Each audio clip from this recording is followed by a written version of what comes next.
76 वर्षों की पकी हुई उम्र में 120 दिन तक कैंपर में रहकर यूएस और कनाडा की लंबी यात्रा की, अनेक जगहों पर भाषण दिए और साधकों से मिले। इन यात्राओं के फलस्वरूप भारत और विश्व में साधकों की और केंद्रों की संख्या बढ़ती रही। पहले विदेशी केंद्र के निर्माण की योजना 1982 में बनी।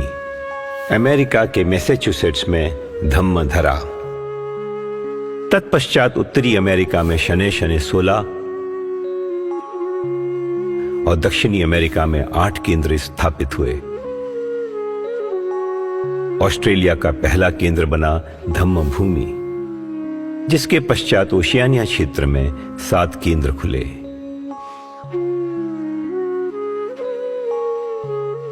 यूरोप का पहला केंद्र धम्ममाही फ्रांस में खुला और धीरे धीरे 14 अन्य केंद्र खुले।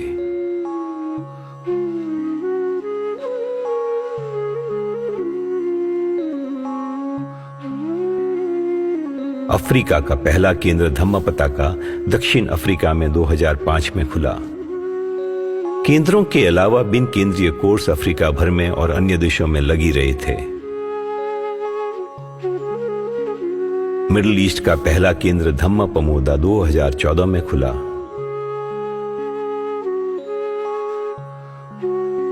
रूस के साधकों के लिए धम्म दुर्लभा है। कई देशों में बिन केंद्रीय शिविरों के माध्यम से भी लोगों को विपश्यना सीखने का अवसर मिलता है। एशिया में 188 केंद्र हैं, जिसमें से सर्वाधिक 88 भारत में हैं। Myanmar, Nepal, Sri Lanka, Thailand, Japan, Taiwan, Cambodia, चीन इत्यादि प्रत्येक देश में 1 से अधिक केंद्र हैं। विश्व भर में फैलते केंद्रों के कारण साधकों के लिए शुद्ध धर्म के मार्ग पर आरूढ़ होना सुलभ हो गया।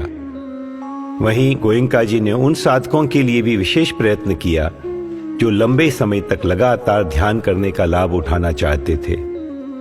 उन्होंने 20, 30, 45 और 60 दिन के शिविरों के लिए उपयुक्त निर्देश और प्रवचन तैयार किए।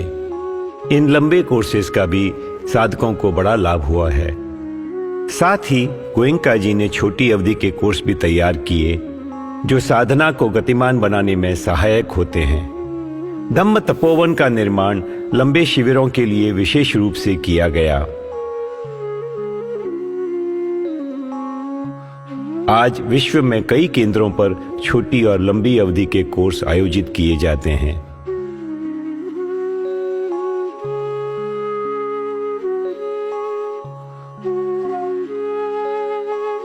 सौ से भी अधिक देशों में आज 2019 के मध्य में 197 स्थायी केंद्र और 137 अस्थायी केंद्रों से धम्म सेवकों की निःस्वार्थ सेवा और लगन से सुचारू रूप से चलते हैं। सारे केंद्र VRI और dhamma.org के टेक्नोलॉजी प्लेटफॉर्म से जुड़े हैं और 55 भाषाओं में विपश्यना सिखाई जाती है। इस तरह विश्व के हर महाद्वीप में विपश्यना फैल गई। धर्म प्रसार के मार्ग में स्वाभाविक था कि कई कठिनाइयां भी आएं। प्रत्येक देश की, प्रत्येक केंद्र की और प्रत्येक कोर्स की अपनी विशिष्ट अड़चन। समस्या जैसी भी हो, मंगलकारी धर्म और सेवकों की निष्ठा ने उनका समाधान हमेशा ढूंढ निकाला।